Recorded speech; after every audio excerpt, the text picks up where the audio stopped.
Hello everyone, welcome back to another new lesson with Jafar ভিয়া। So আজকের ক্লাসে আমি আপনাদেরকে দেখাবো যে আপনারা কিভাবে ওয়াইটিসির স্পিকিং এর স্কেডিউলটা নেবেন। আপনাদের যে স্পিকিং এর ডেটটা বা এক্সামটা হবে, এটার জন্য একটা স্পেসিফিক ডেট আমাদেরকে নিতে হয়। সো আজকের ক্লাসের মধ্যে আমি আপনাদেরকে দেখাবো যে কিভাবে আপনারা এই ডেটটা চুজ করতে পারেন। সো আপনারা এই ভিডিওটা শুরু থেকে শেষ পর্যন্ত দেখবেন, তাহলে আপনারা বুঝতে পারবেন যে আপনারা কিভাবে ওয়াইটিসির স্পিকিং এর স্কেডিউলটা কিভাবে নিতে হয়। অলরাইট, সো আপনারা দেখতে পাচ্ছেন এটা হচ্ছে ইন্টারফেসটা। লেসনটার মাঝখানে আমি আপনাদেরকে একটা ইনফরমেশন দিতে যাচ্ছি, সেটা হচ্ছে যে আপনারা যারা ওয়াইটিসির এক্সাম সাপোর্ট নিতে চাচ্ছেন ঢাকা এবং ঢাকার বাইরে, আপনারা শুনে অনেক খুশি হবেন যে আমাদের এখন আলহামদুলিল্লাহ বাংলাদেশে আমাদের এখন 2টা ব্রাঞ্চ। আমাদের হেড অফিস হচ্ছে ঢাকাতে মগবাজারে, এবং আমাদের আরেকটা ব্রাঞ্চ হচ্ছে সিলেটে, সেটা হচ্ছে সিলেট জিন্দাবাজারে। সো আমরা আপনাদের জন্য কাজ করছি ওয়াইটিসি এবং ডুওলিঙ্গো নিয়ে। আপনারা যদি ওয়াইটিসি এবং ডুওলিঙ্গোর সাপোর্টটা ঢাকা থেকে নিতে চান, আপনারা আমাদের মগবাজার অফিসে আসতে পারেন, এবং যারা সিলেটে আছেন তারা আমাদের হচ্ছে সিলেট জিন্দাবাজার যে অফিস আছে, আপনারা এখানে এসে আমাদের কাছ থেকে সাপোর্টটা নিতে পারেন। সো আপনারা কেন আমাদের কাছ থেকে সাপোর্টটা নেবেন? ওয়েল, আমরা বাংলাদেশে প্রথম ওয়াইটিসি নিয়ে কাজ শুরু করেছি, এবং আমরা জানি যে কিভাবে আপনাদেরকে ওয়াইটিসি লিসনিং রিডিং রাইটিং এ B2 প্লাস থেকে C1 কিভাবে এনশিওর করা যায়, এবং আপনারা কিভাবে স্পিকিং এও ভালো করতে পারেন। স্পিকিং এর কারণে আপনার ওভারঅল স্কোরটা খারাপ হয়ে যেতে পারে। সো আমরা আপনাদেরকে হচ্ছে 3টা মডিউলসে ফুল সাপোর্ট দেব, যেখানে আপনারা আপনাদের ডিজায়ার্ড স্কোর পাবেন, C1 পাবেন। সো আপনারা যারা আমাদের কাছ থেকে এই সার্ভিসটা নিতে যাচ্ছেন, যারা আমাদের সাথে এক্সামটা দিতে যাচ্ছেন, তারা এখনই আমাদের স্ক্রিনে দেওয়া যে নাম্বারটা আছে আপনারা এখনই যোগাযোগ করবেন এবং আপনার সিটটা কনফার্ম করবেন। কম্পিউটার বা হচ্ছে আপনাদের ল্যাপটপের মধ্যে আপনারা ক্রম ব্রাউজারে আসবেন, অথবা আপনারা কিন্তু ফোন দিয়েও এটা করতে পারেন। আপনাদের যে স্মার্টফোন আছে স্মার্টফোন দিয়ে করতে পারেন। অলরাইট, সো আমি এখানে আমাদের ক্রম ব্রাউজারে এসে আমি লিখবো হচ্ছে OIETC.com। সো আমি এখানে এটা লিখে সার্চ দিই। সো লোড হচ্ছে, আমরা দেখতে পাচ্ছি।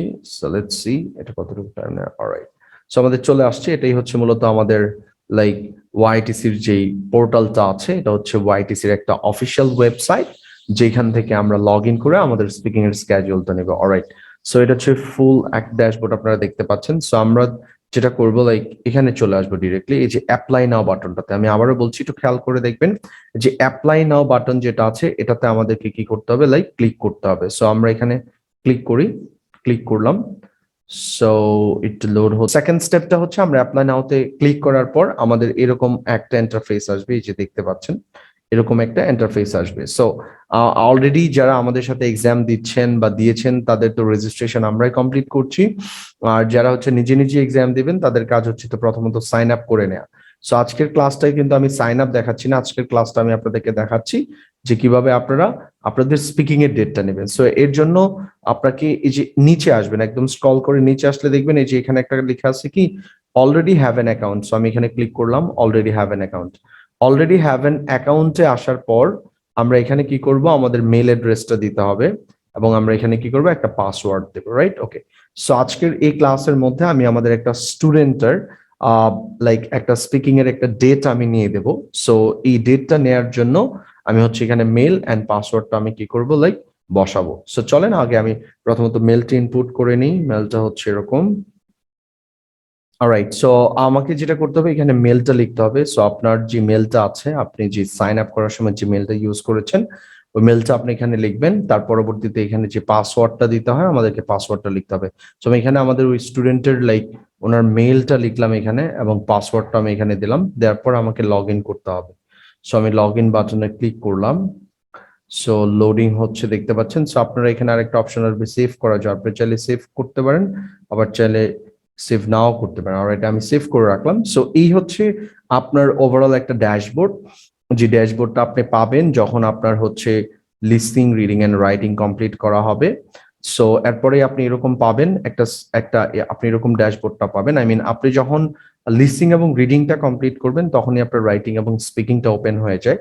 সো আজকে যেহেতু অলরেডি আমরা আমাদের স্টুডেন্টের লাইক আমাদের স্টুডেন্ট যেহেতু রাইটিং লিসনিং এন্ড রিডিংটা কমপ্লিট করেছে, সো এখন আমরা হচ্ছে তার স্পিকিং এর ডেটটা নেওয়া বাকি আছে, যে ডেটটা নিলে তার টপিকটা পাবে এবং আমরা এই টপিকের উপর তাকে একটা প্রেজেন্টেশন আমরা রেডি করে দেবো। সো স্টুডেন্টের যেহেতু 3টা মডিউলস কমপ্লিট হয়ে গেছে, এখন তার শুধুমাত্র বাকি আছে স্পিকিংটা।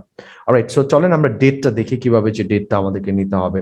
সো ডেটটা নেওয়ার জন্য আমরা কি করবো, এই যে স্পিকিং এর যে দেখতে পাচ্ছেন এখানে স্পিকিং স্কেজুল নেয়ার জন্য যে অপশনটা এখানে, সো আপনি এখানে দেখতে পাচ্ছেন এই যে স্পিকিং নেয়ার যে স্কেজুলটা এখানে দেখতে পাচ্ছেন, এই যে আমরা এখানে যেটা দেখতে পাচ্ছি, আমাদেরকে কি করতে হবে, এই জায়গাটা থেকে আমাদেরকে দেখতে হবে, এটা হচ্ছে আমাদের স্পিকিং স্কেজুল নেয়ার যে অপশনটা বা স্পিকিং এর যে পোর্টালটা। এটার জন্য আমরা কি করব, লাইক এই যে এই বক্সে করা যেটা দেখতে পাচ্ছেন আপনারা স্কেজুল এন্ড ইন্টারভিউ, এখানে আমরা ক্লিক করব। আর তো আমি আপনাদেরকে দেখালাম যে আমরা ক্লিক করব কোথায়, সো আমরা স্কেজুল এন্ড ইন্টারভিউ, আপনি এখানে ক্লিক করবেন। এটা ক্লিক করার পর আপনার একটা ড্যাশবোর্ড আসবে। সো লোডিং হচ্ছে, আমরা দেখতে পাচ্ছি। অলরাইট, সো আপনার ড্যাশবোর্ডটা হচ্ছে এরকম যে আপনার এখানে আমি একটু জুম ইন করে নেই। সো দেখতে পাচ্ছেন এখানে হচ্ছে লাইক আপনার ডেট গুলো, আমি আবারও বলছি this is very important for you guys, এটা আপনাদের জন্য খুবই গুরুত্বপূর্ণ, যেহেতু বলা আছে এখানে যে দেখতে পাচ্ছেন ডেট গুলো আমাদের কি কি। আমরা যদি একটু ডেট গুলো এখানে দেখি, আমরা ডেট গুলো দেখতে পাচ্ছি হচ্ছে আমাদের আছে লাইক 29 আছে, 30 আছে। এটা যেহেতু এপ্রিল মাস, দেখতে পাচ্ছেন এপ্রিলের 29, 30। আপনি চাইলে 29, 30 ডেট নিতে পারেন। আপনি চাইলে হচ্ছে লাইক এখানে মের 2 তারিখে নিতে পারেন, 3, 4, 5, 6, 7।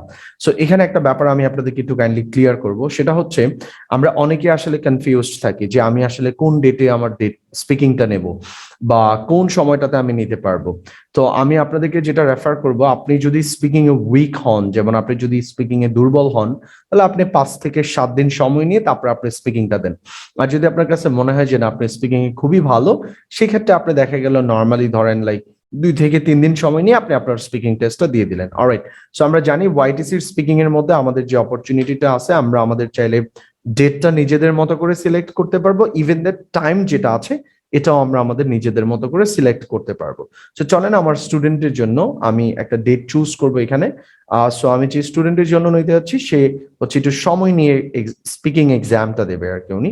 সো আমি যেটা করব এখানে লাইক এই যে 29 থেকে 7 তারিখ পর্যন্ত এই ডেটগুলো থেকে আমাকে চুজ করতে হবে এবং এখানে কিছু স্পেসিফিক সময় আছে, এই সময়গুলো থেকে আমাকে কি করতে হবে, ক্লিক করতে হবে। অলরাইট, সো আমি ডেটটা পিক করার আগে আমি আপনাদেরকে একটা বিষয় একটু ক্লিয়ার করে দিচ্ছি। দেখেন, আপনারা অনেকেই কোয়েশ্চেন করেন যে ভাই আমি বুঝবো কিভাবে যে আমার ডেটগুলো অ্যাভেলেবেল কিনা। দেখেন এখানে যে ডেটগুলো আছে যেমন 29, 30, হ্যাঁ, এগুলাতে আমরা কিছু একটু ব্লার করা দেখা যাচ্ছে এবং কাসওয়ার্ডটা রাখলেই আপনার এরকম একটা লাইক নীল কালার একটা চলে আসে। সো এগুলো হচ্ছে আপনার অ্যাভেলেবেল ডেট। আর আপনি চাইলে কিন্তু পরবর্তী যে ডেট গুলো আছে যেমন 7 তারিখের পরে 8 আছে, 9 আছে, 10, 11, 12 এগুলাতে ক্লিক করলে কিন্তু কোনো অপশনই দেখায় না। সো এটা খুবই সিম্পল বোঝার জন্য যে আমার কোন ডেট গুলো অ্যাভেলেবেল, একটু ব্লার করা থাকবে। সো আমরা এখানে দেখতে পাচ্ছি এখানে ব্লার করা হচ্ছে লাইক 29, তারপরে 30 আছে, 2 তারিখ আছে, 3 তারিখ আছে। সো আমি যেটা করব লাইক সে যেহেতু একটু টাইম নিয়ে এক্সামটা দিতে চাচ্ছে, আমি তার হচ্ছে 7 তারিখ পিক করব। 7 তারিখ পিক করার জন্য আমি এখানে টাইম গুলো আসি। সো এটা হচ্ছে ডেটটা, আপনি এখানে ডেটটাকে ক্লিক করবেন। ক্লিক করার পর আপনি এখানে টাইম গুলো একটু দেখে নেবেন প্লিজ, টাইম গুলো যেগুলো আছে আপনি কখন দিতে চাচ্ছেন। রাত 1টায় আছে, তারপরে 12টায় আছে, দুপুর 1টায় আছে, দুপুর 2টায় আছে, বিকাল 4টায় আছে, বিকাল 5টা আছে, এরকম। সো আমি যেটা করব লাইক দুপুর 1টা সিলেক্ট করব, 7 তারিখ, যেটা হচ্ছে শনিবার দিন, স্যাটারডে পরে। সো আমি এখানে 1 PM এই ডেটটা আমি কি করে নেব, এই টাইমটা আমি হচ্ছে সরি, এটা হচ্ছে একটা টাইম 1 PM, আমি এই টাইমটাকে সিলেক্ট করে নেব। এবং আরেকটা বিষয় একটু বলে রাখি, টাইমটা সিলেক্ট করার আগে এই যে এইখানে যে দেখতে পাচ্ছেন আপনারা GMT 0+6, এইটা কেউ চেঞ্জ করবেন না দয়া করে। এখানে অনেকগুলো অপশন আছে, এটা আমাদের কান্ট্রি ওয়াইজ ভ্যারি করে বেসিকলি। সো আমরা যেহেতু লাইক বাংলাদেশ থেকে মানে আপনি এক্সামটা দিচ্ছেন, বা ইফ ইউ আর বাংলাদেশি আর if you stay in Bangladesh, in that case আপনার টাইম জোনটা হবে কি GMT 6, GMT 0+06 or something like that. Alright, so আমরা এখন যে কাজটা করবো, আমরা এখানে কোনো ধরনের চেঞ্জ করবো না, এটা অটোমেটিকলি আমাদের বাংলাদেশি টাইম চলে আসবে। যেহেতু অনেকেই কোয়েশ্চেন করে থাকেন যে ভাইয়া এখানে যে টাইম গুলো দেখায় এগুলো কি বাংলাদেশি টাইম নাকি হচ্ছে লাইক অন্য UK time or something like that. No, এটা হচ্ছে আমাদের বাংলাদেশি টাইম। সো যেহেতু বাংলাদেশি টাইম, আপনি যে কোনো আপনার প্রেফারেবল টাইমে সিলেক্ট করতে পারেন। সো আমি যেটা করতে যাচ্ছি আমার স্টুডেন্টের জন্য, আমি 6 তারিখ না 7 তারিখ সিলেক্ট করছি এবং সময় হচ্ছে দুপুর 1টা। আমি আবারও বলছি, এটা একটু চেক করে নেবেন আপনারা, কোন ডেটে আপনি দিতে চাচ্ছেন, কোন সময়টা আপনার জন্য প্রেফারেবল হবে, কোন সময় আপনি ভালো করে আপনার স্পিকিংটা দিতে পারবেন। অলরাইট, এটার উপর ডিপেন্ড করে আপনি আপনার টাইমটা নেবেন। আরেকটা ব্যাপারে একটু বলি, আপনারা অনেকেই কোয়েশ্চেন করেন, যেমন লাস্ট উইকে কিছু স্টুডেন্ট আমাদেরকে বলতেছিল, তার যখন লিসনিং রিডিং এখান থেকে হলো, সে বলতেছিল যে ভাই কোন সময় পরীক্ষাটা দিলে আসলে ভালো এক্সামিনার পাওয়া যায় বা একটু পরীক্ষাটা সহজ হয়। সত্যি কথা বলতে এই ধরনের কোনো ব্যাপারই হয় না, যে লাইক আপনার এই টাইমে আসলে এরকম ভালো এক্সামিনার আসবে। যে কোনো টাইমই সুইটেবল হতে পারে, বাট আপনার মতো করে আপনার যে টাইমটা আপনার জন্য প্রেফারেবল হবে আপনি এই টাইমটা কি করবেন, চুজ করবেন। সো আমি 1 PM সিলেক্ট করব। সিলেক্ট করার জন্য এখানে দেখতে পাচ্ছেন যে কনফার্ম অপশনটা ওপেন হয়েছে, আমি জাস্ট এখানে কনফার্ম করে দেব। সো আমি কনফার্ম করে দিলাম। কনফার্ম করার পর আপনার ওরা একটা কনফার্মেশন দিবে। কনফার্মেশনটা হচ্ছে এরকম যে success, your ELLT speaking test was successfully scheduled. Please check your mail for the confirmation and to add it to your calendar. You must now complete your writing section if you haven't done it so already. So আপনাকে এখানে বলা হচ্ছে যে তুমি already speaking এর ডেটটা নিয়েছো, so এখন তোমার কাজ হচ্ছে লাইক তুমি রাইটিংটাকে কমপ্লিট করো, তুমি যদি কমপ্লিট না করে থাকো। সো আমরা চলে আসি আমাদের ড্যাশবোর্ডের মধ্যে, এই যে দেখ কিন্তু আমাদের রাইটিং কমপ্লিট হয়ে গেছে, আমরা কমপ্লিট করে ফেলেছি। সো এই কারণে আমার রাইটিংটা এখন দেয়া লাগবে না, আমি জাস্ট স্পিকিং এর যে টাইমটা আসবে এটা আমি আমার স্পিকিং এর পরীক্ষাটা আমি দিয়ে দেবো। অলরাইট, সো এই হচ্ছে আমাদের আজকের লেসনের মূল বিষয়টা, যেটা নিয়ে আমি আপনাদেরকে বলেছিলাম যে আজকের ক্লাসে আমি আলোচনা করব যে কিভাবে ওয়াইটিসির স্পিকিং এর স্কেজুলটা কিভাবে নেওয়া যায়। অলরাইট, সো আশা করি সবাই বিষয়টা বুঝতে পেরেছেন। সো আপনাদের এখন কাজ হচ্ছে লাইক জাস্ট যারা স্পিকিং এর ডেট নিয়েছেন তাদের কাজ হচ্ছে স্পিকিং এক্সামটা পারফেক্টলি দেয়া, এবং আপনারা চেষ্টা করবেন যারা হচ্ছে ওয়াইটিসির স্পিকিং দিতে যাচ্ছেন তাদের কাজ হচ্ছে খুব ভালোভাবে স্পিকিংটাকে পারফর্ম করা। কজ হচ্ছে আপনি যদি আসলে স্পিকিংটা ভালো করে না দেন, বা আপনার স্পিকিং এক্সাম যদি ভালো না হয়, বা আপনি স্পিকিং এ যদি আসলে খুব বেশি ভালো না করতে পারেন, ইন দ্যাট কেস কিন্তু আপনার ওভারঅল স্কোরটা খুবই কম আসবে। সো এই জন্য অবশ্যই বিষয়টা আপনাদেরকে খেয়াল করতে হবে, এবং আপনারা যখন স্পিকিং পরীক্ষাটা পারফর্ম করবেন তখন আপনাদের কাজ হচ্ছে পার্ট 2 এবং পার্ট 3টাতে এমফাসাইজ করা। অনেকেই যে কাজটা করেন আপনারা স্পিকিং এর জন্য, যে স্পিকিং এর প্রেজেন্টেশনের যে বিষয়টা আছে, এটা আমরা অনেকেই কি করি লাইক দেখে দেখে রিডিং পড়ার মতো পড়ি। সো এই কাজটা আসলে কেউ দয়া করে করবেন না, রিডিং পড়ার মতো কেউ পড়তে যাবেন না। লাইক যদি রিডিং পড়তে আপনি যান তাহলে কিন্তু অফকোর্স কি হবে, প্রবলেম হবে, আপনার স্কোরটা অনেক কমে যাবে। সো আমি এই জন্য আপনাদেরকে রিকোয়েস্ট করবো সবাইকে, আপনারা চেষ্টা করবেন কি করার জন্য, লাইক স্পিকিংটা ভালোভাবে পারফর্ম করার জন্য, যেমন পার্ট 2 আছে, পার্ট 3 আছে, এই বিষয়গুলো। অলরাইট, সো এই হচ্ছে আজকের আমাদের লেসনটা। অলরাইট, সো আমি যে বিষয়টা এমফাসাইজ করতে চাচ্ছি সেটা হচ্ছে যদি আপনারা যদি কেউ ওয়াইটিসির স্পিকিং এর জন্য কোনো ক্লাস করতে চান, আপনারা আমাদের যে হোয়াটসঅ্যাপ নাম্বার দেওয়া আছে এখানে আপনারা আমাদের সাথে যোগাযোগ করতে পারেন, এবং আমাদের অনলাইন ক্লাসেস গুলোতে আপনারা জয়েন করতে পারেন, যেখানে আপনারা বুঝতে পারবেন যে আপনাদের স্পিকিংটা কিভাবে প্রেজেন্ট করা উচিত।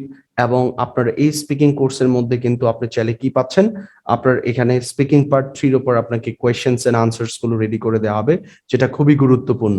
সো যারা স্পিকিং এ খুব বেশি হেজিটেট ফিল করছেন বা যারা খুব বেশি হেজিটেশনে ভুগতেছেন, তারা আমাদের স্পিকিং যে ওয়াইটিসি কোর্সটা আছে এটাতে জয়েন করতে পারেন। এই কোর্সটা আপনাদেরকে অনেক বেশি হেল্প করবে, কারণ আমাদের ডেডিকেটেড ইনস্ট্রাক্টর আপনাদের ক্লাসেস গুলো কন্ডাক্ট করবে, যেখানে আপনারা ওভারঅল 3টা ক্লাসেস পাচ্ছেন, এবং এই ক্লাসেস গুলোর মধ্যে পার্ট 1, পার্ট 2, পার্ট 3 প্রত্যেকটা বিষয় নিয়ে ইন্ডিভিজুয়ালি কাজ করা হবে, এবং কিভাবে আপনি ওয়াইটিসি তে খুব ভালো একটা স্কোর পাবেন এই বিষয়গুলো নিয়ে বিভিন্ন টিপস এন্ড ট্রিক্স আপনাদেরকে দেওয়া হবে। Alright, so dear viewers, that's all about today, and hope to see you guys in my next videos. So till then, be happy. Allah Hafiz. Good luck.